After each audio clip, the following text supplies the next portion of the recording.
Hai sahabat di balik parlemen. Jadi sore hari ini kita sedang berada di kediaman salah satu tokoh pemuda Kabupaten Wajo yang kembali ke daerah asalnya untuk berkontribusi dalam pembangunan daerah.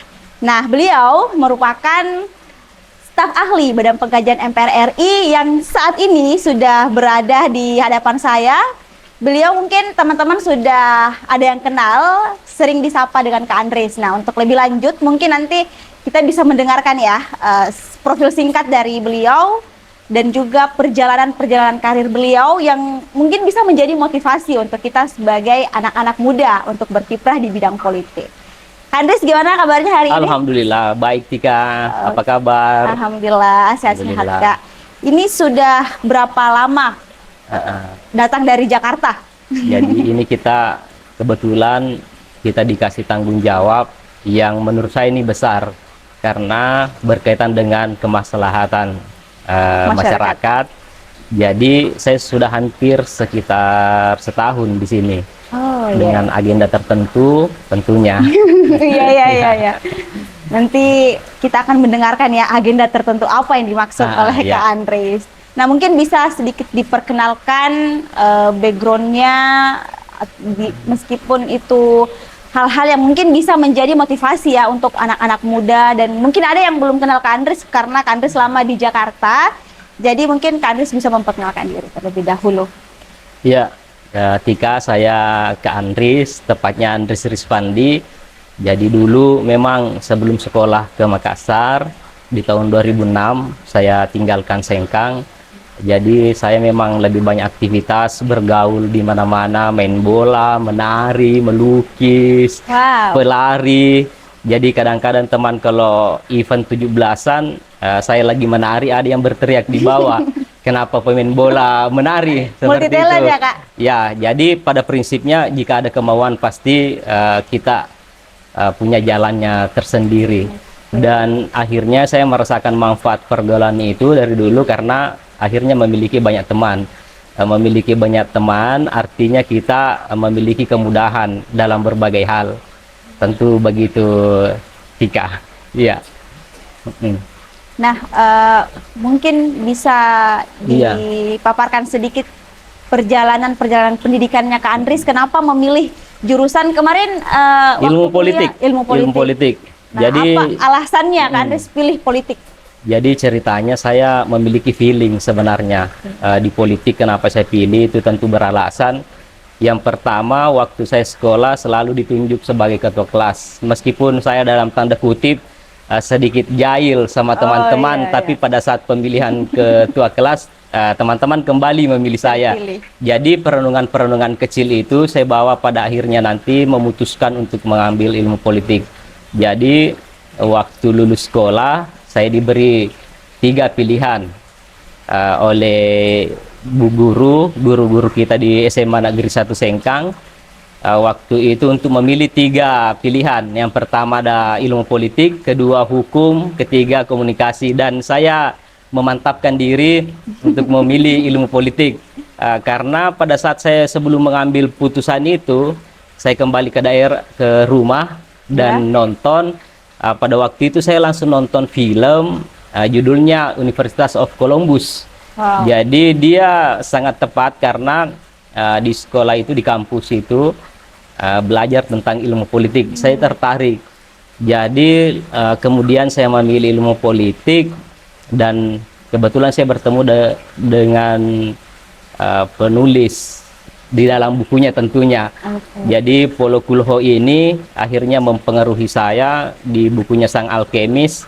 Jadi di buku itu menceritakan banyak petanda-petanda yang diberikan oleh Sang Pencipta untuk orang-orang yang ingin memiliki kemauan untuk maju. Jadi waktu itu saya memiliki banyak hal melihat dalam perjalanan. Saya melihat ada petanda-petanda termasuk mengambil ilmu politik. Dan pada tahun 2006 itu saya masuk di ilmu politik. Saya diterima di salah satu beasiswa pendidikan Indonesia, namanya Bias Studi Ethos. Jadi dari 350 mahasiswa pada waktu itu di tahun 2006 saya salah satunya diterima. Dan tentu ini Bias Studi Ethos ini di backup oleh lembaga namanya dompet duafa. Jadi anak-anak yang tidak memiliki kemampuan finansial tapi memiliki prestasi itu diberi kesempatan untuk ikut belajar, tentunya. Dan pada perjalanannya saya terpilih menjadi ketua himpunan di ilmu politik. Dan disitulah saya bertemu dengan sosok tokoh yang sampai hari ini menginspirasi saya dan teman-teman yang lain. Beliau adalah Bapak Tamsil Lindrung. Dan pertemuan ini menurut saya adalah langkah awal, titik balik saya untuk betul-betul belajar tentang bagaimana menseriusi hidup, bagaimana mengambil pilihan-pilihan di antara banyak pilihan yang disodorkan oleh kehidupan. Dan tentunya ilmu politik adalah salah satu yang sampai hari ini saya konsisten pada saat itu, bukan saja karena saya adalah anak ilmu politik di Universitas Hasanuddin, tapi transmisi pengetahuan dari Pak Tamsil Lindrung perlu saya sampaikan dari Cokro-Minoto turun ke Muhammad Natsir, kemudian Muhammad Natsir Perdana Menteri pertama Indonesia ke Bapak Tamsil Lindrung, yang pada saat itu menyampaikan kepada kita jika teman-teman atau aktivis-aktivis muslim itu harus memiliki ketertarikan kemudian berkontribusi dalam politik, karena ketika kita tidak ikut dalam politik ini kita bisa jadi menjadi salah satu korban. Dan anak-anak muda yang kecenderungannya menjadi aktivis muslim sebaiknya memang terlibat dalam politik. Kita di jalur politik bisa berdakwah dan di jalur dakwah kita bisa berpolitik. Itu adalah sebuah keseimbangan yang harus kita jaga. Karena apa? Karena kita tahu bahwa sejengkal langkah kita semuanya dipengaruhi oleh keputusan-keputusan politik. Seperti itu, Tika. Jadi pada selanjutnya di tahun 2014 saya ke Jakarta, diberi tugas oleh Pak Tamsil Lindrung untuk mendampingi beliau dalam hal menjadi staf ahli di DPR, kemudian berpindah ke lembaga DPD RI, dan di situ saya banyak belajar kembali melihat bahwa anak-anak muda hari ini harus diberi ruang. Dan itulah pesan sebenarnya yang mau disampaikan oleh Pak Tamsil Lindrung ke saya, bahwa saya sadar beliau memiliki banyak sekali anak-anak muda yang ada di sekeliling beliau, dan cara beliau untuk mendidik kita adalah dengan memberi kesempatan untuk terlibat langsung pada proses pembuatan kebijakan. Dan pada tahun ini kecenderungannya untuk tensi politik semakin panas di tahun 2024 nanti. Jadi kita berusaha untuk membangun sebuah narasi yang ini memiliki sebuah trigger kepada anak-anak muda untuk mengambil peran. Jadi Tika tentu paham dengan saya ini konsen di politik, dan tentu Tika juga adalah anak-anak muda yang saya perhatikan sampai hari ini juga sangat konsisten dalam hal pengembangan public speaking dan sebagainya, menginspirasi adik-adik, dan tentu itu hal luar biasa. Dan peran yang kami ambil ini adalah bagaimana kita bisa bekerja sama dengan anak-anak muda potensial lainnya yang ada di daerah. Satu pesan saya untuk teman-teman di daerah, karena atmosfernya memang di daerah agak sedikit melambat dari kota besar. Jadi narasi-narasi yang sampai ke kita juga ini tidak terlalu tajam untuk tertanam di benak anak-anak muda sehingga dia bisa mempengaruhi tindakan. Nah, alasan saya untuk kembali ke daerah ini setidaknya ada bagian dari memberi keteladanan, kembali untuk mensupport gerakan-gerakan anak-anak muda sampai hari ini. Dan alhamdulillah Tika, saya bertemu kembali dengan adik-adik pecinta alam, adik-adik yang senang dengan literasi, bertemu dengan Tika dengan berbagai macam aktivitasnya, dan itu membuat kita merasa bahwa di daerah sekarang sebenarnya tidak ada beda dengan di kota. Yang seperti itu. Luar biasa ya tadi perjalanannya Kak Andries. Nah, tadi yang saya garis bawahi adalah dengan politik kita bisa berdakwah. Nah, bagaimana kalau kita kaitkan di Kabupaten Wajo ini, Kak, dan apa cita-cita besarnya Kak Andries melalui jalur politiknya Kak Andries untuk membangun di daerah Kabupaten Wajo melalui politik dengan tujuan berdakwah? Ya, jadi saya ini terlahir dari rahim Asadiyah. Jadi saya sekolah di Asadiyah, tentu cara berpikir saya juga sedikit banyaknya dipengaruhi oleh bagaimana asa dia memandang tentang agama, tentang politik dan sebagainya, tentang bagaimana kita berdinamika dalam masyarakat. Dan itulah yang membuat saya agak terlihat lebih moderat, bisa berada di tengah-tengah teman-teman yang memiliki perbedaan, dan saya selalu mengambil peran untuk tidak menjadikan hal itu sebagai penghambat, tidak menjadikan hal itu sebagai suatu hal yang membatasi kita untuk beraktivitas. Dan cita-cita terbesar saya di daerah ini, kebetulan kita konsen di dunia politik, saya ingin bercita-cita bahwa suatu saat nanti anak-anak muda tidak sekadar menjadi pemilih, yang saya jelaskan bahwa voters itu kalau misalnya tidak dimanfaatkan dengan baik, maka dia tidak memiliki daya dorong kuat untuk perubahan. Makanya kita memilih bahwa voters itu akan bergeser menjadi demos, Tika. Jadi yang kita maksud dari voters ke demos itu bahwa yang menjadi pemilih ini memiliki daya kritis. Jadi dia menjadi demos, artinya dia memiliki kemampuan bernalar yang baik, menentukan pilihan, tidak sekedar, saya kasih contoh, misalnya ada sesi pemilihan, misalnya suatu saat, anggaplah di 14 Februari nanti ini tiba-tiba disodorkan amplop dan sebagainya. Dan ketika kita tidak memiliki nalar yang kritis, kita mengambil tanpa harus memikirkan apa konsekuensi di balik itu, itulah yang menjadi tujuan-tujuan kita. Jadi saya salah satu lembaga yang dipercayakan oleh Pak Tamsil Lindro untuk dikelola adalah sekolah legislatif beliau. Pak Tamsil memiliki sekolah legislatif dan beliau mempercayakan saya sebagai rektornya, dan tanggung jawab saya merasa bahwa sebagai alumni ilmu politik di Universitas Hasanuddin, saya merasa memiliki kewajiban untuk berkontribusi dalam pendidikan politik. Makanya yang tadi ini cita-cita terbesar kita adalah bagaimana menggeser paradigma. Yang saya maksud paradigma adalah sebuah kepercayaan atau keyakinan yang mendasari orang melakukan tindakan. Jadi anak-anak muda ini memiliki paradigma bahwa kita masuk memilih di politik karena konsekuensi akhirnya adalah berkaitan dengan kemaslahatan masyarakat. Jadi salah-salah memilih berarti berkonsekuensi pada kehidupan banyak orang. Jadi seperti saya ingin mengutip, Tika. Jadi Aristoteles dalam bukunya Sen Politikon pernah berkata bahwa ketika orang masuk di dunia politik memiliki kekuasaan tapi tidak mampu mengangkat harkat dan martabat manusia, maka dia tidak ada bedanya dengan binatang. Jadi itu salah satu petikan pemikiran dari Aristoteles yang juga sama sebenarnya dengan hadis riwayat Ahmad yang mengatakan bahwa manusia sebaik-baik manusia adalah yang bermanfaat bagi sesamanya. Jadi inilah yang dikolaborasikan, bahwa entah pemikiran itu dari barat, dari dunia timur, tapi asal memiliki kesamaan untuk memperbaiki manusia, maka kita harus mengambil itu sebagai bentuk yang membuat kita semakin merasa kuat menjalani hidup. Ya, luar biasa. Tadi penjelasan dari Kak Andri, sempat tadi juga beliau merupakan rektor sekolah legislatif dari Pak Tamsil Lindro. Tentu itu sebuah kepercayaan yang tidak sembarang orang diamanahi jabatan itu. Berarti ada hal yang lebih dari diri Kak Andri sehingga beliau diamanahi sebagai rektor sekolah legislatif.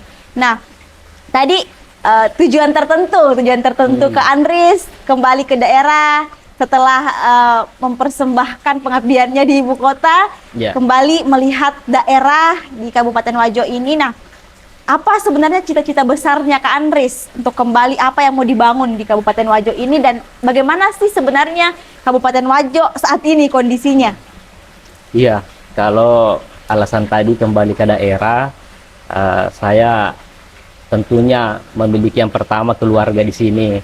Kecintaan saya terhadap keluarga saya, ibu saya ada di sini dan beliau menonton kita. Dan itu adalah bentuk kesyukuran terbesar saya kembali ke daerah, bisa melihat beliau, keluarga yang lain, dan kecintaan itu ingin kita wujudkan, karena kalau dalam pikiran kita sebenarnya kita adalah angry citizen. Kita ini adalah masyarakat yang marah melihat keadaan, tapi sebaik-baik manusia meskipun dalam kondisi marah, sebaiknya kita menyalurkan potensi kita dalam hal yang bermanfaat. saya tentu memiliki kemarahan. Seperti Melihat apa kemarahan? melihat dari daerah ini, misalnya pelambatan terkait bagaimana partisipasi pemuda menggagas ide, kemudian pemerintah mendistribusi sumber daya yang dimiliki melibatkan anak-anak muda. Ini yang tentu kita mau dorong percepat. Bentuk-bentuk kemarahan itu, akhirnya saya berpikir, saya mengambil keputusan untuk kembali ke daerah ini, ikut kontestasi di pemilu 2024 dengan saya, karena ada 3 prinsip jika dalam lingkaran kehidupan yang pernah saya kutip di anaknya Cak Nun, yang vokalisnya Leto dulu itu, bahwa ada 3 lingkaran dalam kehidupan. Yang pertama lingkaran perhatian kita, karena kita hanya bisa contohnya melihat perhatian-perhatian itu, mengambil contoh orang melanggar lampu merah. Kita hanya bisa melihat, mudah-mudahan orang itu tidak melanggar karena itu berbahaya. Dan yang kedua ada lingkaran peduli. Lingkaran peduli ibarat kita ini berboncengan dengan teman, ada yang mengingatkan jangan balap-balapan. Kepedulian yang membawa motor ini ketika dia mengerem, tentu yang menjadi kepedulian juga itu karena yang dibonceng juga mungkin dia anggap sebagai orang yang memiliki kepedulian yang baik tentunya, maka dia bisa mengambil keputusan untuk tidak balapan misalnya. Dan inilah yang terakhir ini, kita ingin membentuk lingkaran pengaruh. Contoh lingkaran pengaruh itu, saya sebagai kepala rumah tangga tentu memiliki kemampuan untuk mengatur, mengerem keluarga untuk tidak berbuat hal-hal yang tidak diinginkan. Nah, inilah yang kita mau ambil. Kita memiliki lingkaran pengaruh, membesarkan itu menjadi kekuatan perubahan. Jadi kalau Tika ini saya ingin bertanya, terkait kalau misalnya Tika ditanya apa politik itu, di benak Tika tiba-tiba muncul apa sebenarnya? Jadi mungkin dulu ini ya Kak, dari dulu tuh kalau dengar kata politik pasti sesuatu yang apa ya, tanda kutip sesuatu yang kotor gitu, banyak hal-hal yang kecurangan-kecurangan. Tapi sejauh ini semakin belajar, ternyata oh tidak seperti itu. Tapi mungkin nanti ini apa ya, pesan untuk anak-anak muda ya Kak Andris. Mungkin masih ada yang berpikir seperti itu, seperti pemikiran-pemikiran saya yang dulu. Kalau politik itu sesuatu hal yang harus dihindari, tidak boleh ke arah itu, banyak curang-curangnya. Tapi semakin hari semakin saya melihat, oh ternyata tidak seburuk itu politik. Ternyata melalui politik kita bisa menebar kebermanfaatan. Tapi saya nanti mau minta juga pendapatnya Kak Andris dan juga pesannya Kak Andris kepada anak-anak muda mungkin yang masih berpikir politik itu kotor dan lain sebagainya. Jadi saya ini perenungan saya membuat definisi tersendiri terkait politik itu. Kalau di Harold de Laswell kan dia berkata bahwa politik itu bagaimana kita mendapatkannya, dengan cara apa, siapa, kapan, tapi tidak ada tambahan kata. Kalau saya boleh tambahkan, sebaiknya ditambahkan untuk apa sebenarnya kekuasaan itu kita rebut. Karena jangan sampai kita berkuasa, kita tidak bisa melakukan kebermanfaatan. Kita boleh dilihat oleh orang sebagai orang nomor 1 misalnya di daerah, tapi di lain sisi fungsi-fungsi yang kita harusnya kita tetapkan itu tidak jalan. Ibaratnya kita ini memiliki senjata tapi tidak mampu untuk menembakkannya, menggunakan dengan baik. Menembakkan dengan baik kan, ini mubasir juga kekuasaan itu. Dan saya memiliki definisi tersendiri bahwa yang dimaksud dengan politik itu adalah akumulasi tindakan tepat untuk menjadi kekuatan perubahan. Yang dimaksud dengan akumulasi tindakan tepat, misalnya kita melihat di jalan ada sampah, kita mengambil itu, memungut, karena itu adalah tindakan-tindakan kecil tapi terakumulasi itu menjadi kekuatan perubahan.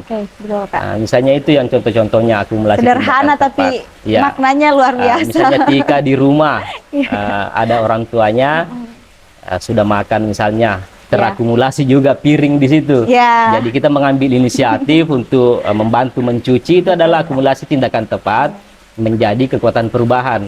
Jadi anak-anak muda hari ini tidak perlu alergi dengan politik, karena kita ingin mendefinisikan politik itu lebih sederhana sebenarnya. Yang dimaksud dengan politik itu ketika misalnya orang tua kita butuh bantuan, tetangga kita butuh bantuan, kita membantu dia.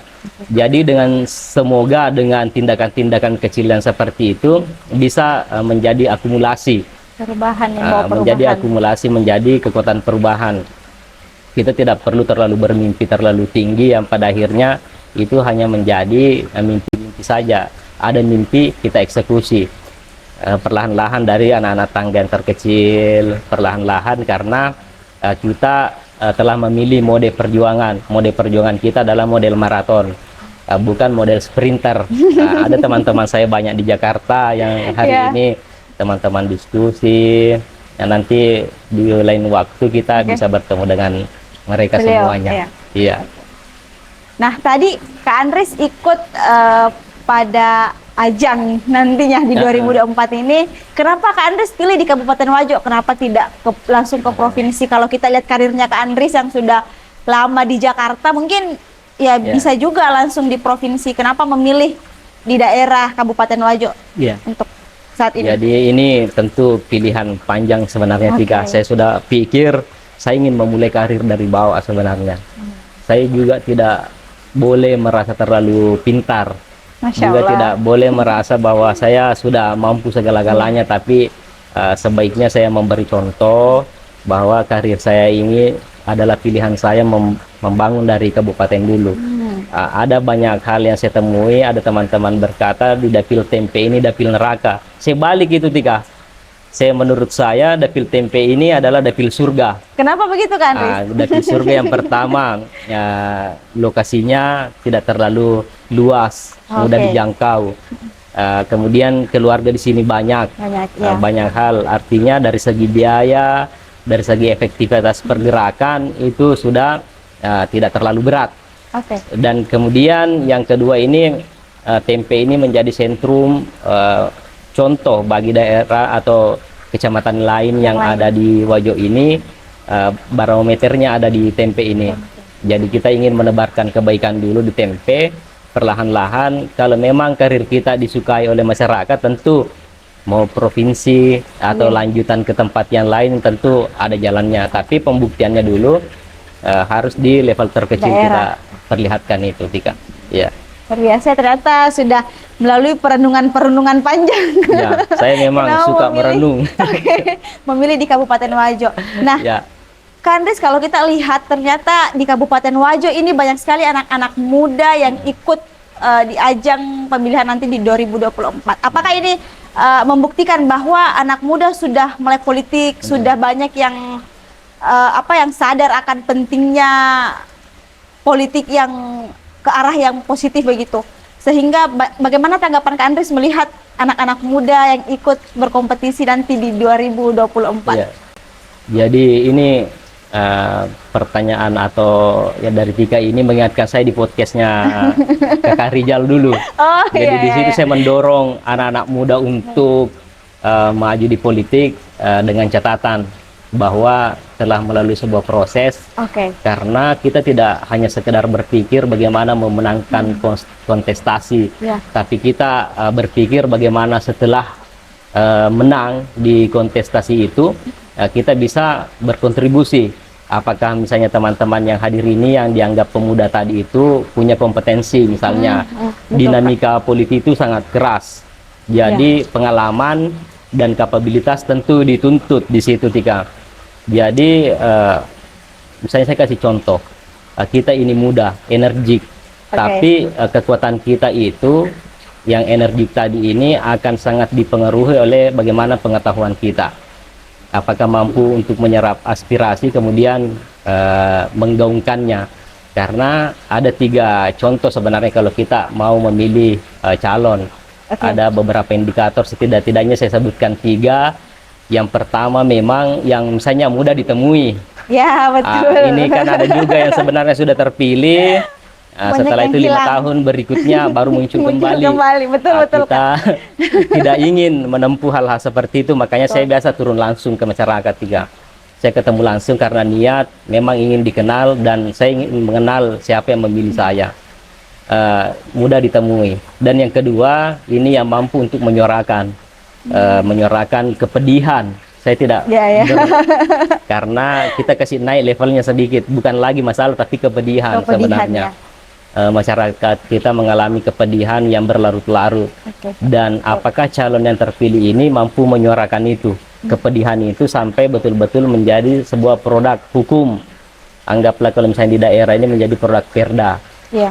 Dan yang ketiga, ini memiliki jaringan. Yang memiliki jaringan karena kita paham bahwa APBD kita terbatas, misalnya di Kabupaten Wajo ini. Makanya teman-teman yang terpilih ini harusnya memiliki jaringan minimal ke tingkat nasional. Betul. Jadi seperti itu. Ya, jadi ada 3 hal yang tadi ini kalau mau memilih, lihatlah dari parameter 3 hal yang tadi saya sebutkan. Mungkin seperti itu, Tika. Jadi itu ya teman-teman tadi pesannya Kak Andries, kalau mau memilih perhatikan 3 hal yang tadi disampaikan sama Kak Andries, dan itu memang betul. Lihat keterwakilan kita yang memang kita bisa kapan saja menghubungi beliau, dan ini saya kenal dengan Kak Andries dari beberapa tahun yang lalu, dan alhamdulillah beliau ini orangnya waktu itu saya banyak konsultasi sama Kak Andries, mau malam, sore, dan itu sebenarnya kita sebagai apa ya, anak muda tuh kadang tidak enak Kak chat dan apa, tapi alhamdulillah Kak Andries terbuka untuk di chat permasalahan kita apa saja, itu pukul berapapun. Jadi kalau dari segi itu saya rasa Kak Andries ini, dan juga tentu relasinya Kak Andries karena sudah lama berkiprah di Jakarta, itu bukan hal yang ini ya, tapi sudah luar biasa ya jaringan-jaringannya Kak Andries selama di Jakarta. Nah, mungkin Kak Andries bisa memberikan sedikit pesan kepada anak-anak muda. Mungkin masih ada yang kalau kita ajak berdiskusi tentang politik pasti sudah tidak usah lagi berdiskusi seperti itu, mungkin karena ada maunya, sudah dekat pemilihan. Nah, pesan apa yang Kak Andries mau sampaikan ke anak-anak muda yang masih alergi sama politik? Ya, ini pertanyaannya memang agak-agak berat. Tapi ini harus disampaikan. Iya, karena adik-adik semua ini sadar atau tidak tentu merasakan masalah setiap hari. Organisasi terbesar dalam kehidupan kita ini adalah negara. Negara yang menaungi semua organisasi yang ada di bawahnya. Dan untuk sampai ke sana, produk hukum sampai akhirnya diberlakukan oleh negara itu semua dalam proses politik. Makanya masalah-masalah yang hari ini itu tidak sebenarnya terjadi begitu saja. Terjadi secara struktural lewat negara, misalnya salah mengambil keputusan, itu dampaknya ke masyarakat. Dan kita tidak ingin melihat di daerah ini ada adik-adik kita yang tidak bisa sekolah hanya karena tidak memiliki biaya untuk sekolah. Ada adik-adik kita yang sampai hari ini meskipun kita memiliki tanah yang subur, tapi masih ada yang stunting dan sebagainya. Di daerah kita ini sangat kaya. Saya memiliki mimpi-mimpi di Kabupaten Wajo sebenarnya ini. Saya dari dulu perhatikan Wajo ini memiliki 4 pintu. Yang tidak semua daerah miliki. 4 pintu itu ada pintu Darsopeng, Bone, Sidrap, dan Luwu. Ini adalah salah satu daerah yang sangat strategis. Sesuai namanya Si Engkang, menjadi artinya Si Engkang di sini. Kita hanya tinggal menunggu pemimpin yang bisa melihat atau membaca hal itu. Jadi kalau di geopolitik, ketika kita mengkaji, biasanya geopolitik itu dimaknai hanya sekedar misalnya kontestasi, misalnya calon ini dari anggaplah pilkada misalnya, daerah calon yang satunya, konsul satunya dari kecamatan ini. Tentu kalau mau memperbaiki geopolitiknya pilih dari kecamatan yang lain. Itu sederhananya geopolitik. Tapi kalau dari segi spektrum yang lebih luas, bahwa geopolitik itu yang dimaksud adalah bagaimana sebuah daerah itu bisa yang darinya tidak memiliki apa-apa, kemudian dikelola menjadi sesuatu yang memiliki daya guna yang sangat luar biasa. Dan di Wajo ini sebenarnya kita tidak perlu sentuh seperti apapun karena potensinya ada. Tinggal kita hanya memiliki pemimpin yang punya visi bagaimana melibatkan orang. Karena bayangkan di Wajo ini memiliki banyak pengusaha yang tersebar, bukan saja di Indonesia, sampai ke mancanegara. Perantau-perantau. Dan kita hanya membutuhkan pemimpin yang mampu untuk memanggil semua itu untuk berkontribusi, tapi tentu yang harus didasari dulu modal kepercayaan. Jadi ketika masyarakat tidak mempercayai pemerintah, tidak percaya negara, itu hal yang sulit. Makanya pilihan-pilihannya adalah jangan ada tipu-tipu dalam proses politik, sehingga kemunculan kepercayaan itu dari masyarakat bisa tumbuh dan orang bisa berpartisipasi. Terakhir, saya ingin kembali mengutip penelitian dari Prof. Zainal Abidin Farid di tahun 1971 sampai 1975. Kalau tidak salah, mungkin nanti ini bisa dikembali, bahwa di tahun itu, di range 5 tahun itu terjadi perpindahan besar-besaran sekitar 100.000 orang dari Kabupaten Wajo ke tempat lain. Yang pilihan pertamanya itu dianggap apakah ini adalah sebuah perantauan besar-besaran, dan ternyata setelah ditelisik mereka kehilangan aset dan sebagainya, sehingga dia harus mencari tempat lain untuk mencari penghidupan. Kita tidak ingin lagi ada masyarakat kita pergi dari daerah ini, karena daerah ini memiliki banyak hal yang bisa kita perbaiki sebenarnya. Yang seperti itu, Tika. Nah, Kak, sebagai staf ahli Badan Pengkajian MPR RI, apa yang Kak Andris bawa pulang untuk daerah?